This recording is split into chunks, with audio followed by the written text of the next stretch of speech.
Hey guys, you've heard of the Young Turks podcast because you're listening to it right now. But make sure that you subscribe and give it a 5-star rating if you like it. Thank you for listening.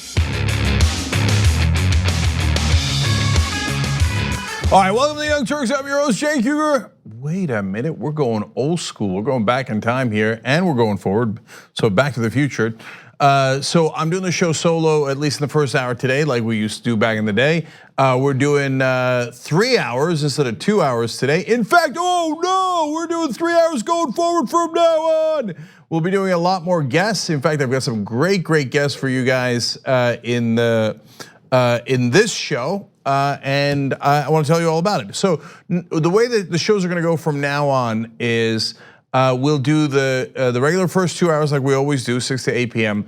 Then the third hour we'll have guests for the first half an hour, and this last half an hour will normally be for members only. Okay, and we'll cover some of the stories we didn't get to in the show, plus the personal stories we always do in the post game. So that's the new structure of the show. And today, we are not having a post game because we have some amazing guests for you guys. So who are they?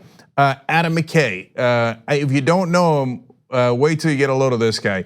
So he has started several different things that you're familiar with: Upright Citizens Brigade, Funny or Die. He's co-written the Will Ferrell movies, The Other Guys, Anchorman, Anchorman 2. The list goes on and on. He just wrote, directed, and produced Vice. That's the movie about Dick Cheney. He won an Academy Award for The Big Short. Anyway, amazing and an amazing progressive. Okay, so he's here on the program a little bit later. And then a guy you might be familiar with, Bernie Sanders on the Young Turks, to launch our the relaunch in a sense of our 3 hour show. And yes, we're doing all this because it is in fact our 17th anniversary, which is a little stunning. I cannot believe we've been around for 17 years. So we've been online for 14 years, online video for 14 years, but we started in my living room on Sirius satellite radio. We'd shoot the show in there, such as it was. It was obviously just a radio show, an audio show, and we'd send it over to New York in little CDs back in the day. Okay, that's how old we are. Longest running show on the internet. That's a hell of a thing. So thank you for being here with us and here for the ride. It's been an amazing one, and hopefully we go another 17 years. I remember when we did the 1 billion view party at YouTube, and I said, I hope we get, we're back for a second billion, or maybe, dare I say, 10 billion. Sorry, already passed 10 billion. Okay, we barely even noted it. So, and it's all due to you guys. We had no resources, we had nothing but you guys. So if you hadn't watched, this certainly would not have worked. So the strength of this show isn't about us, it's about you. And that's why we call ourselves Home Progressives and celebrate that we are exactly that. Okay, one last thing for you guys. That's since it is also happens to be Valentine's Day, here's our little Valentine's gift to you guys, 20% off at shoptyt.com. It's Sutton, we're having fun, okay? So check out shoptyt.com for 20% off. Look at that, it's in red. That's very sweet. Okay, now I've got amazing stories for you guys in the first hour today, including Andrew McCabe and so many others that are in the news. And should Trump be removed for being mentally unstable? So we'll have that conversation in a second. And then later in the second hour, business goes bankrupt by betting against Colin Kaepernick. Free market, it's a bitch. All right, so that's fun for everybody. Okay, so let's get started. Let's start with another old friend, Alexandria Ocasio-Cortez. So, Congresswoman Ocasio-Cortez, where am I going? Here, really? Fascinating, I should have been told that. It's been a while, we're a little rusty doing hour one by ourselves. Okay, by ourselves. Me and Edwin here in the studio, okay. Congresswoman Alexandria Ocasio-Cortez was recently asked about marijuana and whether it was okay for politicians and specifically the president to smoke marijuana. Interesting. Okay, in this case, it was unfortunately TMZ. I'm still not happy with their work given how much they've supported Trump, etc. But fair questions here and fair answers. So First, is it okay to smoke weed overall? Let's get an answer on that. We just need to accept that there is nothing more inherently damaging about marijuana than, say, legal substances like alcohol or anything else. Okay, so for a lot of us, that's elementary. But for a lot of Washington, this is controversial. So it's like a big deal when Kamala Harris said, it came out and said, no, I used to smoke weed when I was in college. I'm half Jamaican. She's obviously a senator from California running for president. Okay.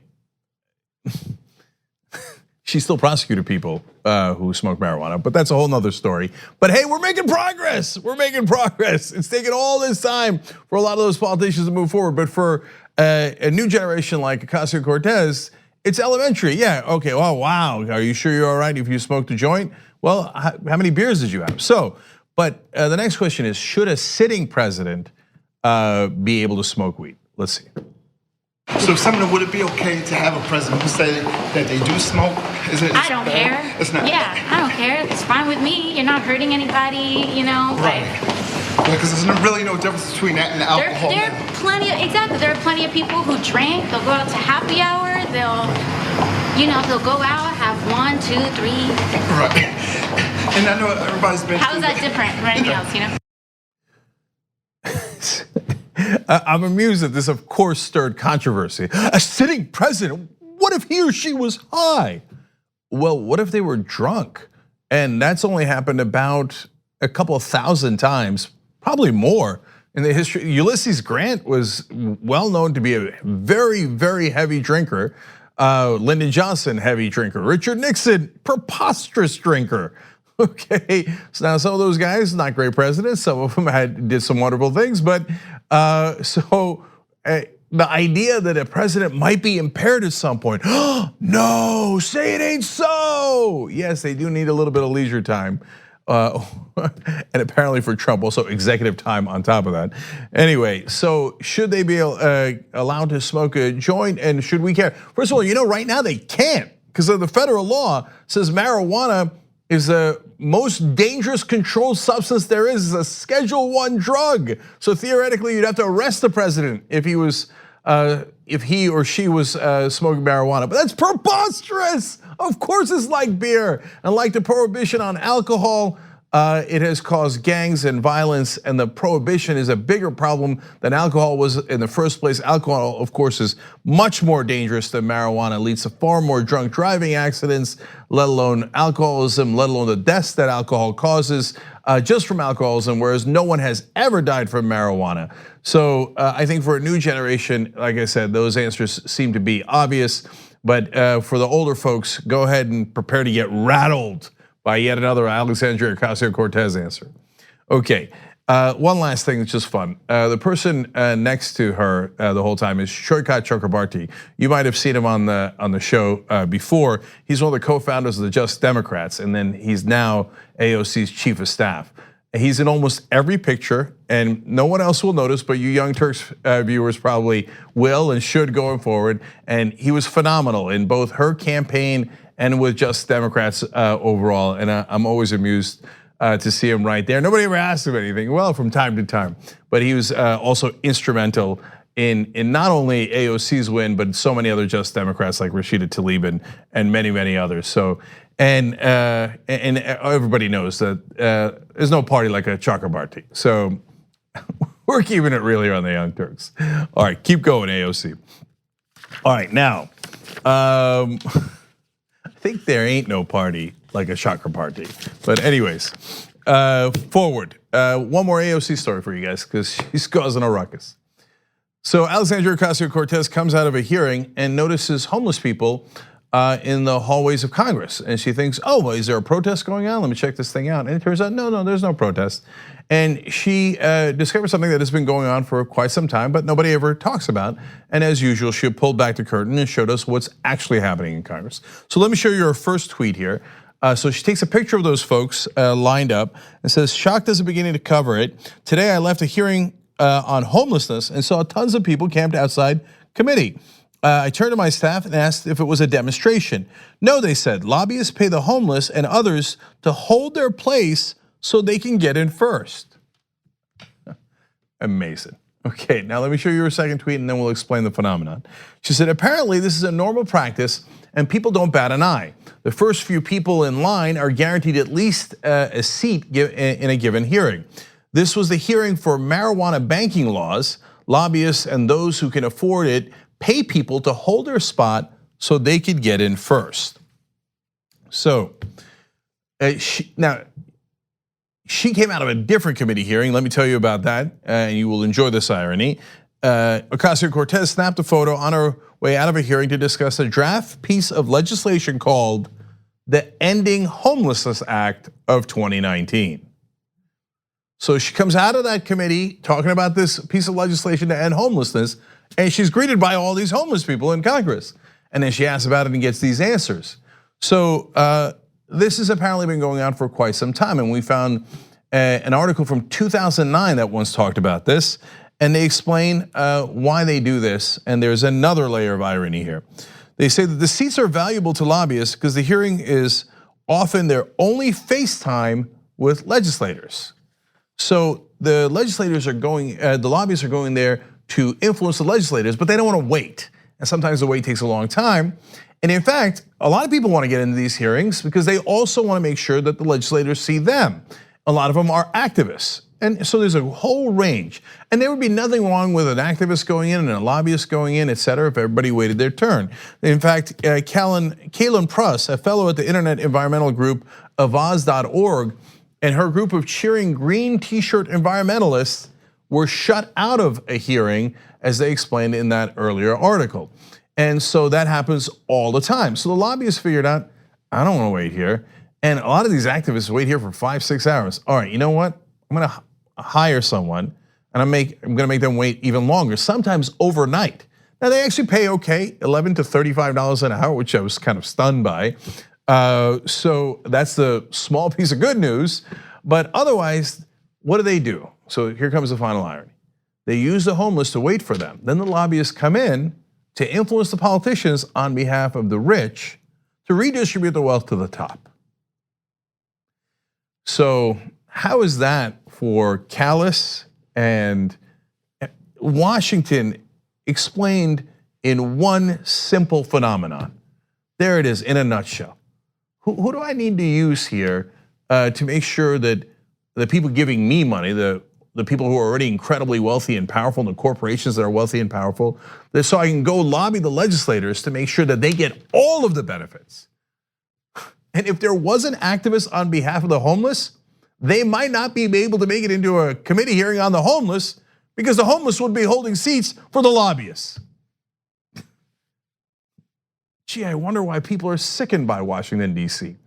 And so when AOC reveals these things, people celebrate her for it because she's a rare politician who's being honest about what's happening there. And that is the swamp, that is the corruption that she's exposing. She doesn't take any corporate PAC money like all the Just Democrats, so she doesn't have to worry about those lobbyists. She doesn't have to wait for their donations. She doesn't have to curry favor with those lobbyists. So she is free to tell us what's actually happening.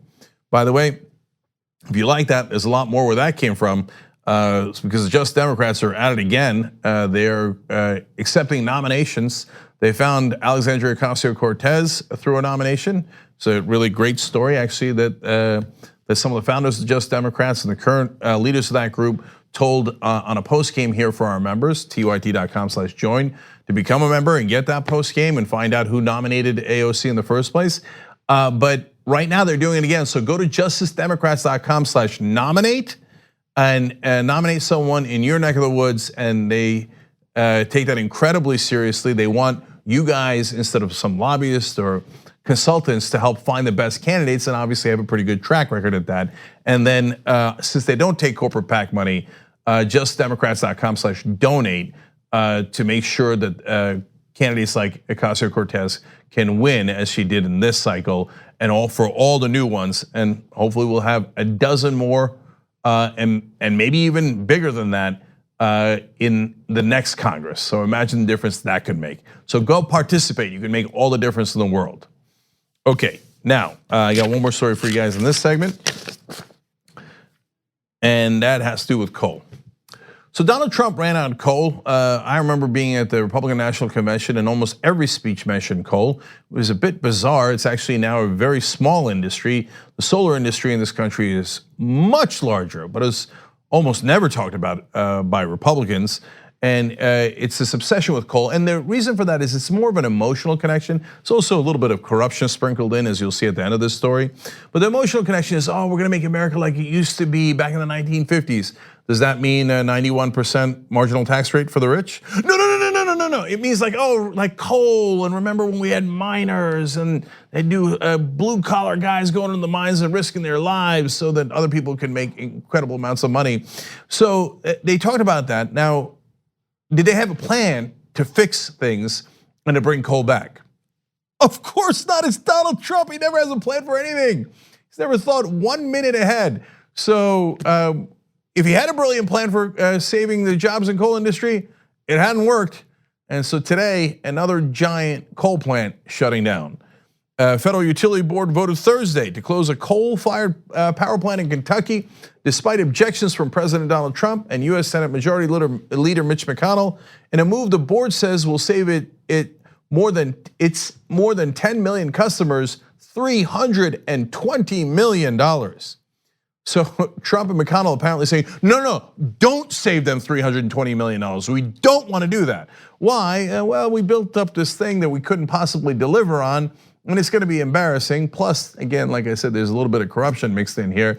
So don't do that, even though it would save the taxpayers money and it would save customers money, it would save everybody money. Don't do it. Doesn't matter. Even though the people on the board here that decided it were mainly Trump appointees. The majority of them were Trump appointees. With the lone vote of voting no, the rest of them voted yes to close down the plant. So the math was overwhelming, the evidence was clear, and they had to go in that direction. By the way, the one guy who voted no was a former coal executive. Of course. So one of the plants being shut down is quite famous, actually. It was in a song. Let me tell you about that. The decision continues, they say at Talking Points memo. The TVA's, that's the Tennessee Valley Authority's trend of retiring its aging coal-fired power plants in favor of cheaper and cleaner energy sources, including natural gas. At one time, Muhlenberg County was the nation's top coal producer, inspiring folk singer John Prine to pen his 1971 standard, Paradise. And well, it's apparently Paradise Lost. That's the second Paradise that Donald Trump has lost on his watch. Paradise, California burnt down. Now Paradise, the coal power plant, is being shut down because it never made any sense in the first place, especially in these times. And Donald Trump never had a plan to rescue them. It was just political tricks to try to get votes. He never meant any of it.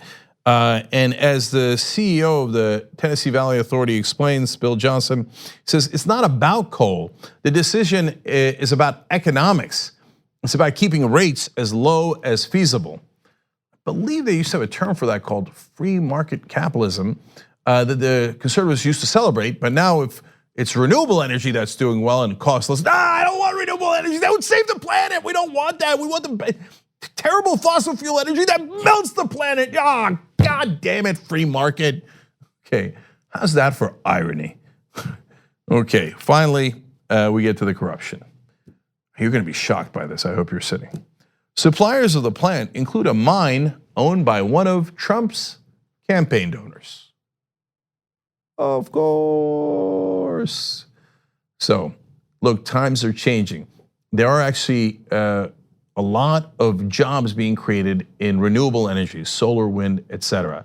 And let's be smart.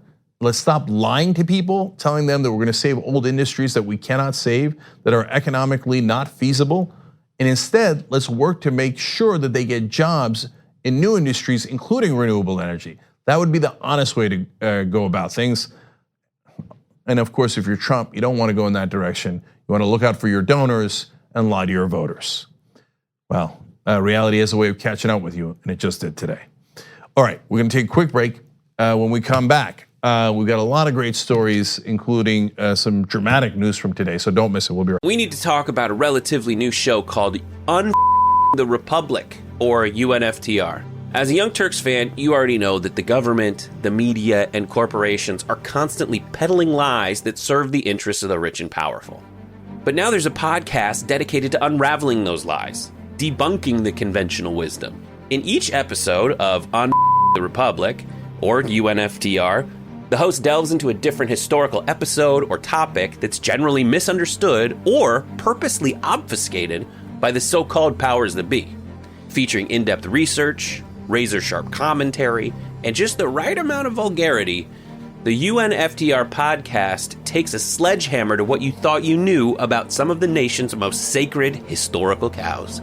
But don't just take my word for it. The New York Times described UNFTR as consistently compelling and educational, aiming to challenge conventional wisdom and upend the historical narratives that were taught in school. For as the great philosopher Yoda once put it, you must unlearn what you have learned. And that's true whether you're in Jedi training or you're uprooting and exposing all the propaganda and disinformation you've been fed over the course of your lifetime.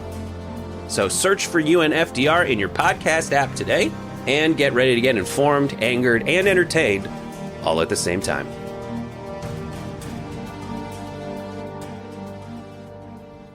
Right back. All right, back on the Young Turks, let me read a couple comments for you guys. Mickey C from the member section writes in, 70-year-old woman here, and you'd be surprised how many in my generation still smoke. You young kids didn't invent it. I love your attitude. Good on you, Mickey. All right, light one for me. Blurple says, I hope that the Republican voters that lost jobs have good memories. Well, we might find out in 2020. Omega Cats writes in on Twitter, I'd take a president who smokes some pot to unwind and is honest about it over one that snorts a handful of Adderall anytime he has to actually do work and yet pretends to be righteously unadulterated any day of the week. Now, I don't know who he might be talking about, okay? There are some rumors about a certain orange president though. Okay, Jeremy Emery, 1984, writes in, AOC is that little drop of water that turns it into a wave in the sea. She's too strong for DC, and she's getting the job done. I can't help but read one more tweet. Mi Papito writes in, what if the president was high? Like asking the question, and says, yeah, but what if the president was dumb? That's a story we're gonna get to a little bit later too. Peter Hamby from YouTube Super Chat says, happy Valentine's Day 17th anniversary to the TYT crew and all the progressives. Hopefully everyone is loved, no doubt more than I am. Hashtag still single, hashtag loneliness. Peter, hang in there, brother. Hang in there, we're all doing this together, all right? You're part of the show too. All right, now I have an amazing story for you guys. Let's go over here. Okay. This is some of my favorite stories. It is the science of our brains and how it leads us to our political opinions. Now, is this the only factor? Of course not. There's always a number of factors to be considered in figuring out why people act the way they do, and in this case, vote the way they do, and choose their particular ideology. But there are some amazing findings in science about how the conservative mind works as opposed to the liberal mind. And so we've told you about some of this before, and fear has a huge role to play. But now there's a new twist and a number of studies talking about a different emotion that might make all the difference in the world, and that is disgust. All right, before I get to that though, I wanna remind you of some of the work that we've highlighted in the past. So for example, John Hibbing and Kevin Smith at the University of Nebraska at Lincoln and John Alford at Rice University in Houston had done a study that concluded this. Compared with liberals, they'd previously found conservatives generally pay more attention and react more strongly to a broad array of threats. For example, they have more pronounced startle response to loud noises, and they gaze longer at photos of people displaying angry expressions. You know, look, that does seem to fit in fairly well with what we see with our own eyes, as you'll continue to see throughout this amazing story. The conservatives fear easily. Here come the Muslims, oh my God. They passed an anti-Sharia law in Oklahoma. They're afraid the Muslims are going to take over Oklahoma. Do they frighten easily? Yes. Okay, then the Latinos are coming and et cetera, and watch out for the gays and the transgender are going into your bathroom. And we'll talk about more of that as we go on as well. But let me give you more details. Using MRA, scientists from the University of College London have found that studies who identify themselves as conservatives have a larger amygdala than self-described liberals. This brain structure is involved in emotion processing and is especially reactive to fearful stimuli. It's possible that an oversized amygdala could create a heightened sensitivity that may cause one to habitually overreact to anything that appears to be a potential threat, whether it actually is one or not. Okay, now, so that is one part of the physiology of conservatives that are slightly different. Now, again, it doesn't apply to every conservative, and so I don't want people doing stereotypes overall, but I am sharing the science with you because it is fascinating. So it appears that on average, they have larger amygdalas, which is the fear center, okay? Now, we turn to the new studies on the issue of disgust. So a political scientist went to Reed Montague, who's a neuroscientist at Virginia Tech at the Human Neuroimaging Laboratory, and asked him to do some studies about mapping the brain and the reaction that conservatives and liberals have to the emotion of disgust and how it might influence their political opinions. And the neuroscientist Montague was deeply skeptical. And then they did the studies and they found out amazing results. So let me share that with you. The brains of liberals and conservatives reacted in wildly different ways to repulsive pictures. Both groups reacted, but different brain networks were stimulated. Just by looking at the subject's neural responses, in fact, Montague could predict with more than 95% accuracy whether they were liberal or conservative. That's amazing. So based on how you react to images that are considered disgusting, we can tell with 95% certainty whether you're going to be a conservative or a liberal. At least according to this one study, but there are a number of studies which I'm again going to share with you right now. The scientist said, quote, "I was completely flabbergasted by the predictability of the results." Okay, now let's talk about some of the other studies. Numerous studies have found that high levels of sensitivity to disgust tend to go hand in hand with, quote, a conservative ethos. That ethos is defined by characteristics such as traditionalism, religiosity, support for authority and hierarchy, sexual conservatism, and distrust of outsiders. Now, the distrust of outsiders is perhaps one of the most important ones, but I also wanted to point out the other parts of it. See, I used to be a Republican, but I was a liberal Republican back when I was growing up.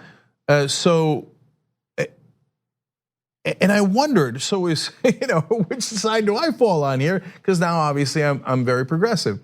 And I think that, and we've gone over this a lot in the show and in the postgame for the members, et cetera, that I was always a progressive and I was misled into thinking that Republicans actually cared about balanced budgets and they did a wonderful job marketing about how they cared about small businesses, et cetera, et cetera.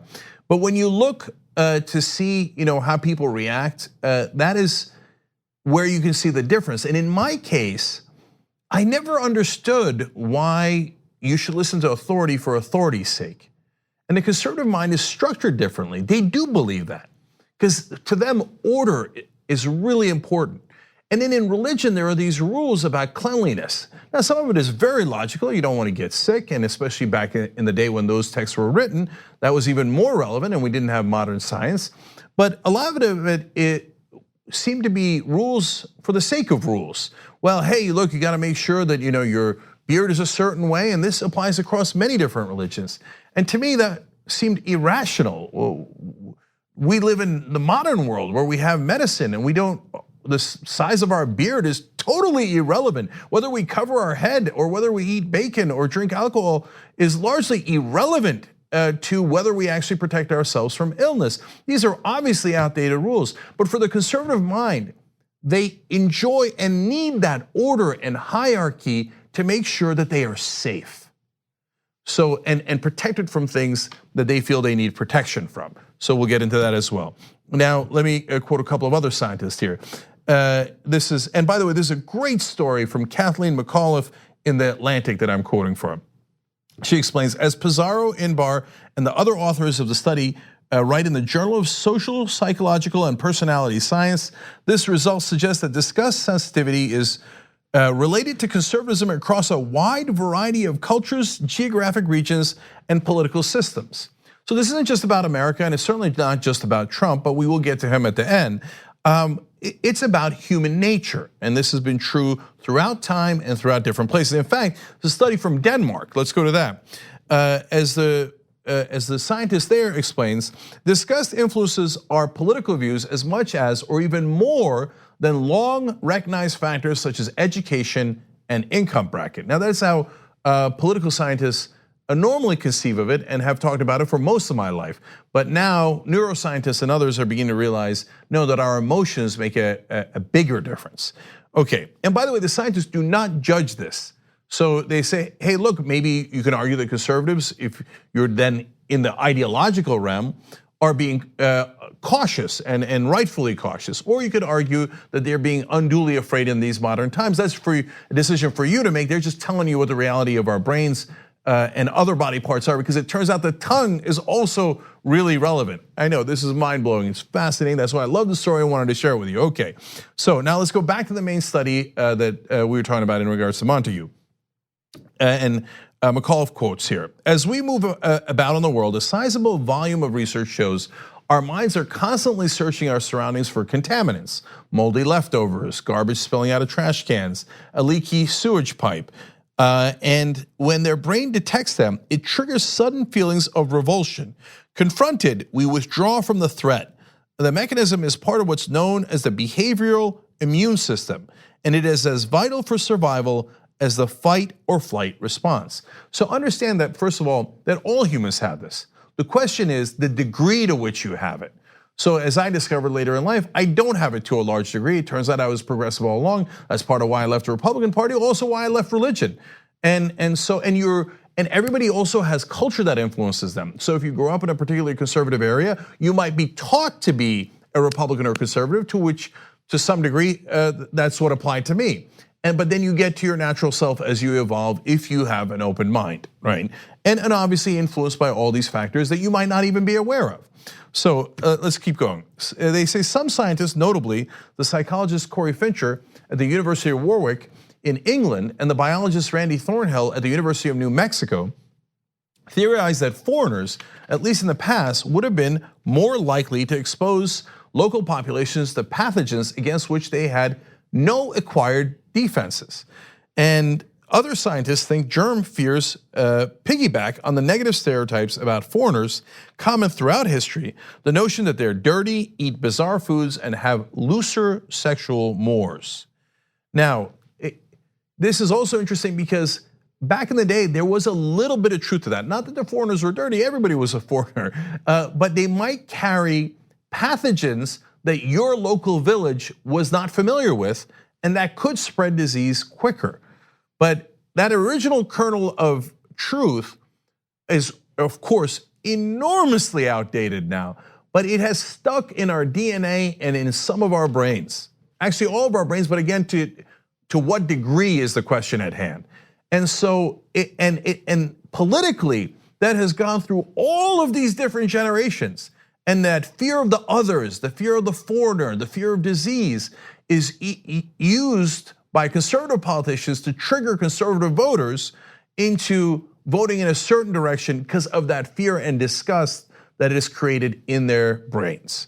So more on this. More recent investigations by Peterson and Aora suggest that those with high disgust sensitivity tend to be leery of any stranger, not just foreigners. They view casual social acquaintances with a certain amount of suspicion.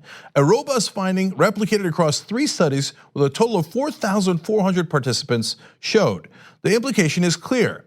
Disgust and distrust are somehow linked. And you could see that in the politicians throughout your lifetime. Watch out for the immigrants coming in.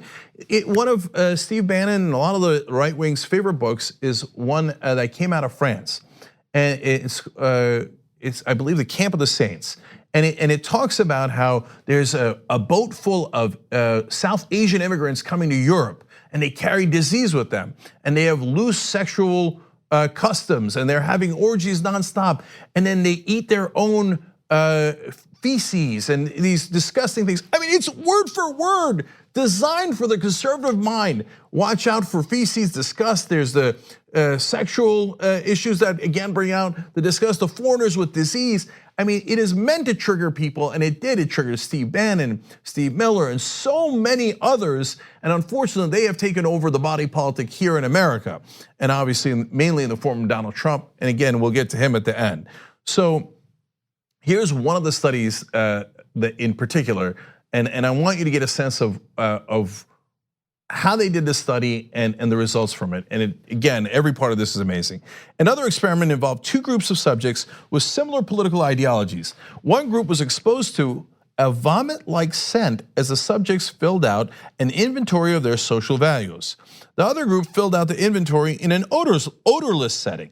Those in the first group expressed more opposition to gay rights, pornography, and premarital sex than those in the second group. The putrid scent even inspired significantly more agreement with biblical truth. Okay, so there's a second part of the story, but think about that. So that's not separating conservatives and liberals. That's an average set of people that involves conservatives, liberals, everybody else, right? But when you subject them to something that we generally think of as disgusting, like a vomit-like smell, they become more conservative. They become more against gay rights, pornography. They become more religious. I need order. I need this disgust to stop. And that is all subconscious. Nobody's consciously thinking about it. That's why part of why this is so amazing. Let's go to the second part of the study. Variations on these studies using, and this is funny but true, fart spray, foul tastes, and other creative disgust elicitors reveal a consistent pattern. When we experience disgust, we tend to make harsher moral judgments. Okay, wow. Now we get to tongues. Okay, get a load of this. Just when you thought this couldn't get any more amazing. It turns out the taste receptors in our mouths are structured a little differently, and they make a huge difference in our psychology as well. So let me tell you more about that. Taste receptors, they knew, are concentrated in fungiform papillae. Sorry if I'm saying that wrong. Those spongy little bumps on your tongue. The greater the density of papillae, the more acute your taste, okay? So the more of those bumps you have, the more acute your taste is. So what does that lead to? The degree to which subjects' views tilted to the right was, they found, in direct proportion to the density of papillae on their tongue. So they would give people substances that tasted a little bitter, and now bitter is somewhat associated with things that might be toxic, like leftover milk, etc. That's your body saying, reject this, right? So people with more sensitive tongues reacted more to the bitter taste, and it turns out they are more conservative. They are more prone to get triggered by disgust, and first of all, to literally sense disgust and then be triggered by it. I don't know if you guys are as amazed as I am, but I love science. And again, do not judge people purely based on this, okay? But it's just for your edification, and it does seem to, at least explain some of the things that we see politically in our world.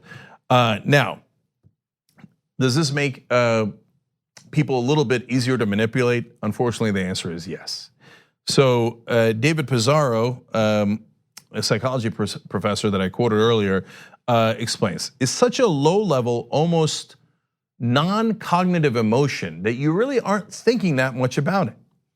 So it's non-cognitive, meaning, again, you're not consciously thinking, oh, I taste something disgusting or I smell something disgusting, that's gonna make me more, so of course you're not consciously thinking that. It's non-cognitive in that sense. He explains that emotion is more reflexive than reflective. There's a saying that a conservative uses, facts don't care about your emotions. It turns out your emotions don't care about facts, especially if you're a conservative. And then one more from Pizarro. He says, that is the rhetorical strength of disgust. It's a little hack. You hack into brains pretty quickly and easily by making them feel disgust, bypassing logic and reason to sway judgment. Now, let me show you real world examples. That's the science. Now, have right-wing demagogues used this in the past, and you know they have. But I want to remind you of some specific examples. We'll go to the most extreme, and that's Nazi propaganda. And this is from the United States Holocaust Memorial Museum website. They explain that in that propaganda, Jews were often described as an alien race that fed off the host nation and poisoned its culture. Now, the Holocaust Memorial Museum has no connection to those scientists. They wrote this stuff before any of these studies were even done, let alone published.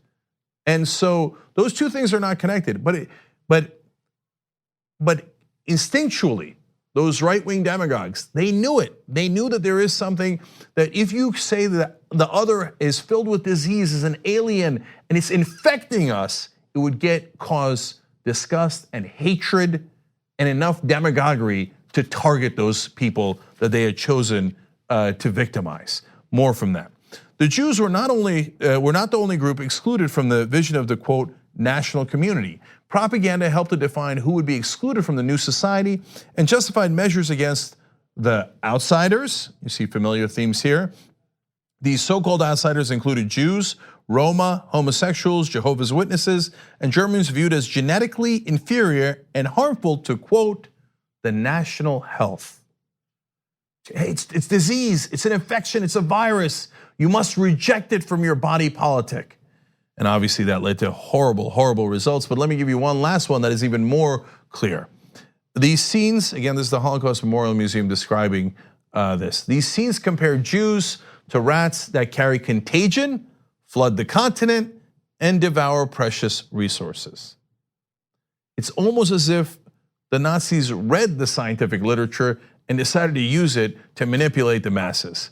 Of course, they didn't at the time, but they knew it in their bones. So now we come to modern day America. Just a couple of quick ones. We could do this all day long. But listen to the language that Donald Trump uses when describing immigrants. He says, you wouldn't believe how bad these people are. These aren't people, these are animals. And we're taking them out of the country at a level and at a rate that's never happened before. Back in the day, these people are rats, they're outsiders, they're damaging the national health. These days, these people are animals, they're outsiders, and they're damaging us, and we're rejecting them from our national community to protect ourselves. And if that wasn't clear enough, he also sent this tweet. Democrats are the problem, Trump said. They don't care about crime and want illegal immigrants, no matter how bad they may be, to pour into and infest our country. So that is not an accident. And he knows that that triggers that emotion of disgust. He might not know the science because he can't read past one page, but he's seen it in the reaction in the crowds. He's seen it in the way that Republicans give him feedback. So when he talks about animals, the outsiders, the foreigners, we have to ban all the Muslims. We have to build a wall to protect ourselves from the foreign invaders who will infest us. Infest us. He is doing a tradition that unfortunately goes back a long, long time in conservative politics, and that is built to trigger the conservative brain, to get people to reject outsiders, foreigners, and people that they consider the others. I'm hoping now that you know that, and please tell others, spread this video or the articles, and we'll have the link to the article below, because it's great work. Because knowledge might, just might, be able to overcome what is going on in the back of our heads without us being aware of it. So at least now we know the phenomenons that are part of what causes the political ideology that you see in your world. All right, we got to take a quick break. When we come back, we got more amazing news for you guys. At TYT, we frequently talk about all the ways that big tech companies are taking control of our online lives, constantly monitoring us and storing and selling our data. But that doesn't mean we have to let them. It's possible to stay anonymous online and hide your data from the prying eyes of big tech. And one of the best ways is with ExpressVPN. ExpressVPN hides your IP address, making your active ID more difficult to trace and sell to advertisers. ExpressVPN also encrypts 100% of your network data to protect you from eavesdroppers and cyber criminals. And it's also easy to install. A single mouse click protects all your devices. But listen, guys, this is important. ExpressVPN is rated #1 by CNET and Wired magazine. So take back control of your life online and secure your data with a top VPN solution available, ExpressVPN. And if you go to expressvpn.com/TYT, you can get 3 extra months for free with this exclusive link just for TYT fans. That's expressvpn.com/TYT. Check it out today. I'm right back. We hope you're enjoying this free clip from the Young Turks. If you want to get the whole show and more exclusive content while supporting independent media, become a member at tyt.com/join today. In the meantime, enjoy this free segment. All right, back on the Young Turks. Too many good comments. I'm running out of time, but I want to read a bunch here. Joy writes in the member section, what would Montague characterize me given the massive amounts of disgust I have with conservatives? Well, that is a level of irony I'm not sure he studied, but a good question. Ryan Zephyr 1 on Twitter says, so this study basically says that conservatives are giant snowflakes. Of course. Good point, Ryan. It does kind of seem to indicate that. Pete McEnroe asked the same question. Now, of course, I was thinking, and I think a lot of you were thinking, the differences in the brains of conservatives and liberals have always fascinated me because it begs the question, is political ideology a choice? And of course, like I said, it doesn't apply to everybody. And Democrats win, Republicans win, times change and people change. And there are people that are in the middle and they can be convinced. But it is in some ways almost a little discouraging, to be honest, but you gotta know it. Moylan Nick on Twitter says, Jank, when I'm watching TYT Live, my kids often ask if the person in the story is a good guy or a bad guy. My daughter asked today if AOC is a good guy. I said, you know, she might just be the best guy. She's like a real life superhero. Well, if you remember, before the election, I did a segment called Alexandria the Great, before she ever won. I'm with you, and I've been with you for a long time. All right, last one is YouTube Super Chat saying, just think for a second, wrote in. I've been active duty for 11 years and still going. I'm proud to become a member after a year. I care about and fight for the rights and liberties of everyone, whether they're immigrants or native. Go TYT. Thank you, really, really appreciate it. You guys can get a free trial week at tyt.com/trial. Or just sign up at tyt.com/join. Thank you for being a member, and we've got a lot for you guys. Adam McKay, the director of Will Ferrell's movies and Big Short and Vice, is on the Young Turks in a little bit today. And Bernie Sanders is also on today. And by the way, on Tuesday, Elizabeth Warren's in the studio. So we're trying to deliver for you guys, and the members make that possible. All right, let's go over here. So Andrew McCabe came out today with more stunning revelations. He was the former acting director of the FBI, fired by Donald Trump a day before his pension would have fully materialized. He's got a book coming out, and he did an interview with Scott Pelley at 60 Minutes, and in there are some bombshells. So Pelley explains what happened in the interview. He says, there were meetings at the Justice Department at which it was discussed whether the vice president and a majority of the cabinet could be brought together to remove the president of the United States under the 25th Amendment. Wow. So some of this we had heard about from a New York Times story in September, but of course everybody denied because they didn't want to be fired. But their denials were not full denials, and it was clear from what had happened back then that something along these lines had happened, and now McCabe tells the whole story that in fact it did happen. In fact, people at the Justice Department apparently did a check of the cabinet officials. They didn't go talk to them, but they did an internal count of who they thought at the time might vote against Trump and with Trump to keep him in office. And the 25th Amendment is if the president is not mentally capable of serving.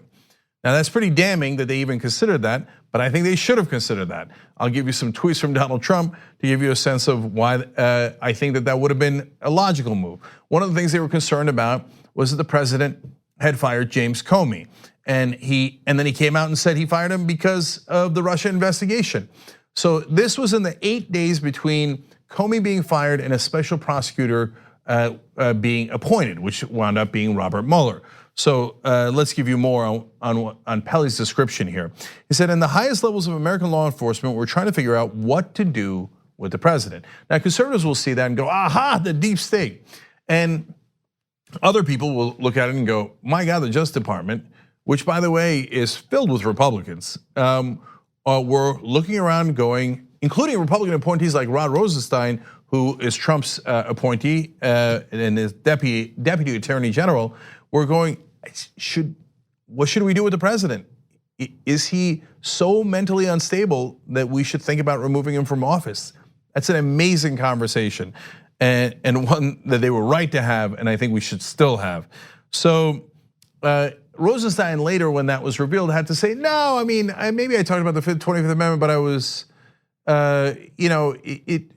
it was not a serious conversation. And in fact, he had a denial about talking about the 25th Amendment. When he came to the other thing that was revealed earlier, which was that Rosenstein considered wearing a wire when talking to the president to see if he can have Trump say the things that he normally says that appear to be obstruction of justice and wildly illegal activities be caught on tape. Rosenstein said, I was just joking when he was discovered. Of course, I didn't really mean it. And McCabe says, no, he was not joking. McCabe says, no, it came up more than once, and it was so serious that he took it to the lawyers at the FBI to discuss it. So apparently it was very, very real. And McCabe went on to say, I was very concerned that I was able to put the Russia case on absolutely solid ground in an indelible fashion, that were I removed quickly or reassigned or fired, that the case could not be closed or vanished in the night without a trace. Because he began to be concerned that Donald Trump was going to fire him as well and fire anyone who would investigate Donald Trump.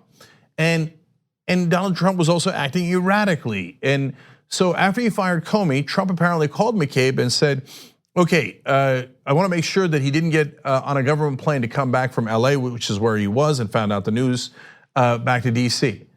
And McCabe said, no, he's on the plane.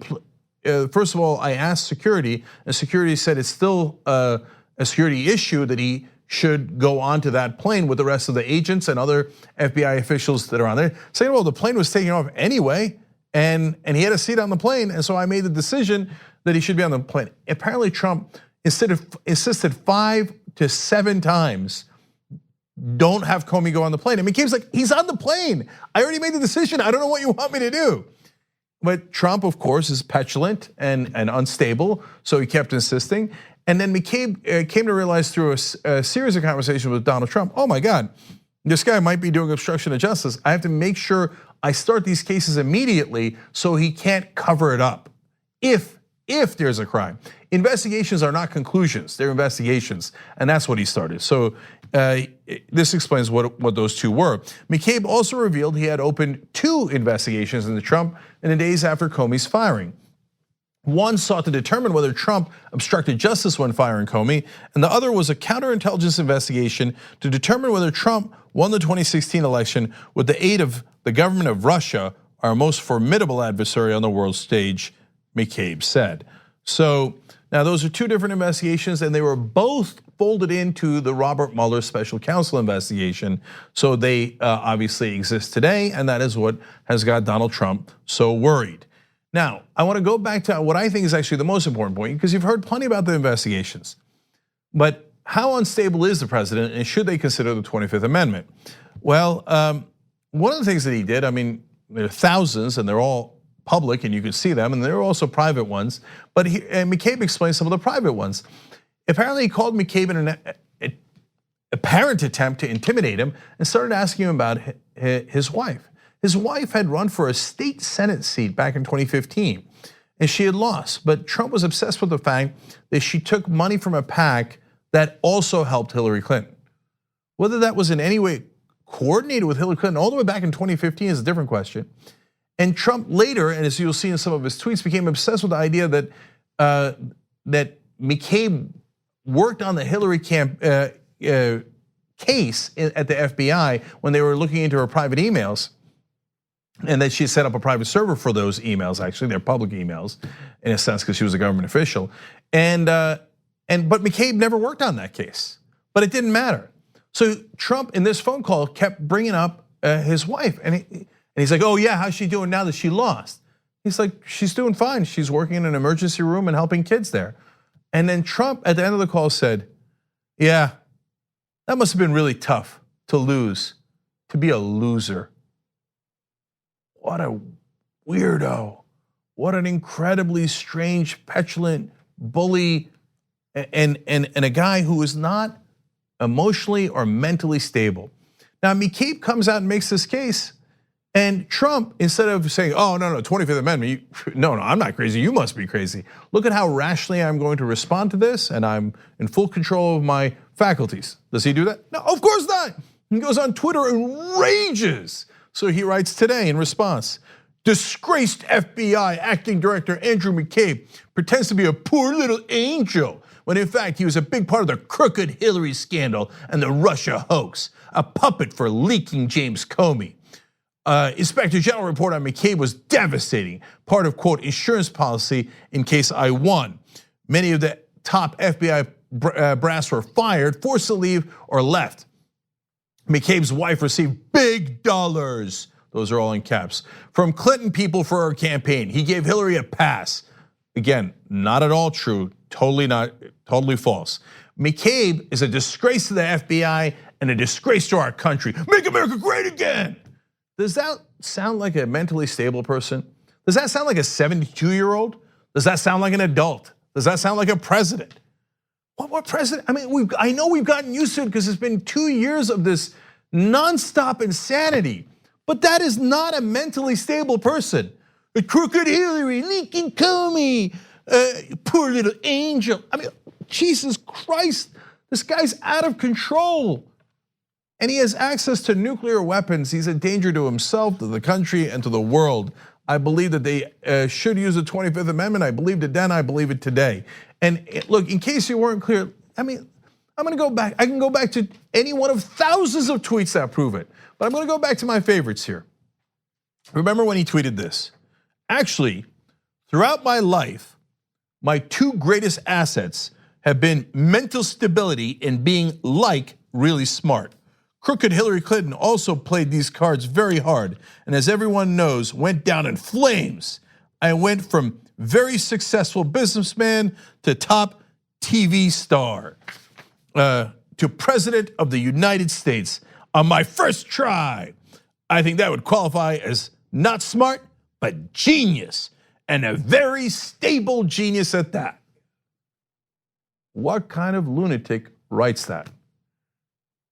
As I've said before, if somebody walks up to you at a bar and says, "You know, there's two things I'm well known for, being mentally stable and like a smart person," you don't walk out of the bar, you run out of the bar, because that guy's gonna do damage to somebody. That guy is the most powerful person on earth right now. He's the president of the United States. No one who's mentally stable brags about how one of the top qualities in their life is being mentally stable. That's the lowest bar on the planet. That's supposed to be a given. But with Trump, even he knows it's not a given. It's something he thinks he has to prove to others because he hasn't even proved it to himself. The guy is dangerously unstable. Do the 25th Amendment, do it now. I know they won't, but they should. The emperor has no mind. Okay, one last story for you guys in this hour.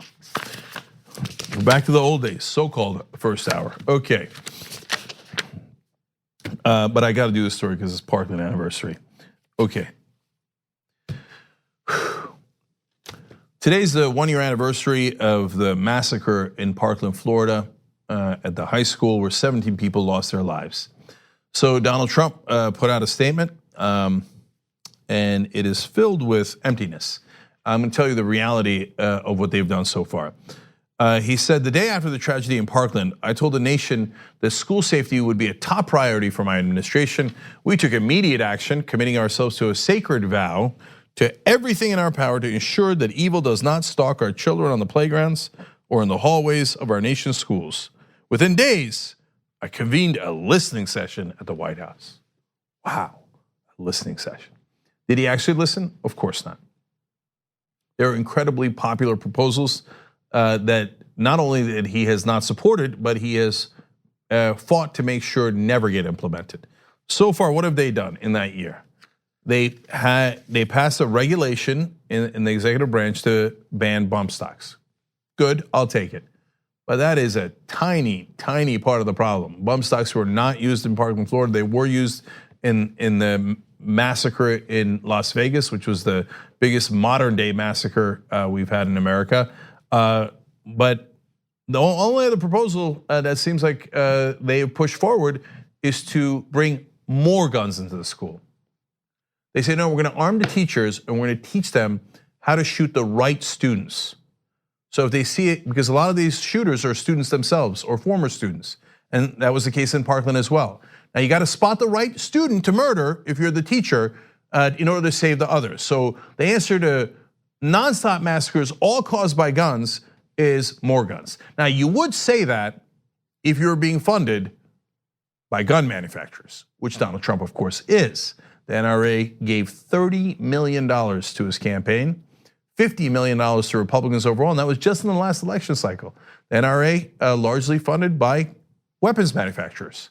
So of course their answer to horrific, unprecedented gun violence was more gun violence. So today, now that the Democrats control the House, they proposed something very simple. The House Judiciary Committee on Wednesday night advanced a bill, H.R. 8, requiring background checks on all firearm sales over the objections of Republicans. Now, why do I say simple? I mean, all they want is a background check. Who's buying the gun? It's not that hard. There's far more restrictions when you're buying a car or anything, or almost anything else. But with guns, no restrictions, because that might impede some gun sales. Because if you're a gun manufacturer, what do you care if it's a maniac who buys it? He's still buying it, you're still getting paid. In fact, when he kills people, people get scared and they buy more guns. So they don't want any background checks. How about the American people? Well, let me give you the numbers. Just after the Parkland shooting last year, public support for universal background checks soared to 97%. And we can't get it passed. The Senate will say no, they will block this legislation. The Republicans in the Senate say, I don't care that 97% of the country in a so-called democracy wants this to happen and wants to end the massacres. We are purposely not going to do anything. That is corruption defined. That is the donors controlling our government rather than the voters. Why do you think the NRA gave so much money? Because they bought the government. And of course, Donald Trump backs the Republicans in the Senate and says he would veto that kind of legislation. So they didn't do anything, and they're actively trying to stop anyone who would do something about it. Now, interestingly enough, today, Donald Trump declared a national emergency, or that is the reporting out that he is going to. Is it about gun violence? No, it's about the wall. How many people have died at the border? Not even as many people as it happened in that one Parkland massacre. Nancy Pelosi brought that up today. She said, you want to talk about a national emergency? Let's talk about today, the 1-year anniversary of another manifestation of the epidemic of gun violence in America. That's a national emergency. Why don't you declare that emergency, Mr. President? I wish you would. That is an excellent point by Nancy Pelosi. Now, unfortunately though, it's not just Republicans. I want to tell you about what happened back in 2010 when the Democrats were in charge. When the Democrats last controlled the lower chamber in 2010, some liberal members requested hearings on universal background checks. They were rebuffed by Democratic leaders, that would be the same Nancy Pelosi, wary of dividing the party and suffering a political backlash at the polls. Now, I don't believe they would have suffered that backlash. In fact, they wound up losing because they have no courage of their convictions. Only a monster like Donald Trump allowed them to regain the House because of his deep-seated unpopularity in the country. But back then, they had control, they could have done something, and they chose not to. It's the same excuse we hear every time. Oh, no, I don't want to get my conservative Democrats in trouble by having votes on things that have overwhelming popularity. Now, it wasn't 97% back then, because Parkland brought it up to 97%. But before Parkland, you know what the number was? 93% of Americans wanted federal background checks, including a majority of the members of the NRA, the actual members, not the leaders, but the guys who actually had the guns and are NRA members. An overwhelming majority of them, over 70% of them, want federal background checks. But even the Democrats, when they had charged in 2010, no. It might upset the Republicans. It might upset the NRA, and they might spend money against us. Disgusting. So now, let's look, I don't want false equivalency. That is a real problem in the Democratic Party, but the Republicans are in charge now, and the Democrats did put together a bill, finally, to say, let's at least do this bare minimum, and the Republicans say no. So, look, it's easy to talk about this stuff, and it's easy to talk about the statistics, and there's a massacre every day in America, statistically. That is 4 people being shot, and our gun violence in this country is an order of magnitude higher than in other countries that don't have the lax gun laws that we have.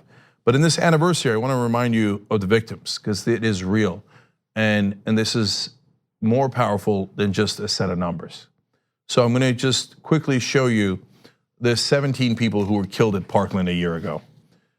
Elissa Al-Hadef was one. Martin Duque Anguano was another, he was a hero. Nicholas Duaret, they all are, was another. Jamie Gutenberg, I'm gonna give you a quote from her dad, 2 quotes actually, that's devastating in a minute. Luke Hoyer, all these young lives taken from us because of gun violence. He couldn't have, what are they gonna, strangle them all to death? No, only a gun could have killed this many people. Cara Loughran, Gina Montalto, Joaquin Oliver, Elena Petty,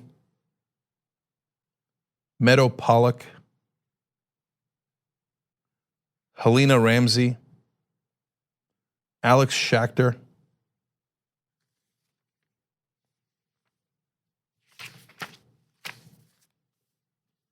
show me more. Carmen Schentrup, Peter Wang, Chris Hickson, Aaron Feiss, and Scott Beigel. All passed away a year ago today because we allow almost anyone in the country to have a gun. Now let me give you the quote from Elia Eastman, who was a student who survived the massacre. She said, "I miss having orchestra with Carmen. I miss Helena helping with Spanish homework. I miss Nick talking about swimming. We miss all of you. We will continue to honor with action." They had to take action, and they did through March for Our Lives, so many other things, because the adults wouldn't. The corruption in this country is literally killing us. Now I'm gonna go to Fred Gutenberg, and he's gonna talk about his daughter. So he sent out a tweet with pictures of her, and he said, exactly 1 year ago, to the minute around 7 a.m., I sent 2 kids to school. Only my son Jesse came home. Jamie was murdered in school. I am forever haunted by my memory of that morning. Rushing my kids out the door rather than getting one last minute. Did I say I love you? Let me read one last tweet. He said, it was not supposed to be the last time I would see Jamie. For those who still want to deny the reality of gun violence, my daughter is Jamie Gutenberg. I will be visiting her today at the cemetery. Jamie, I love you forever and miss you every second of the day.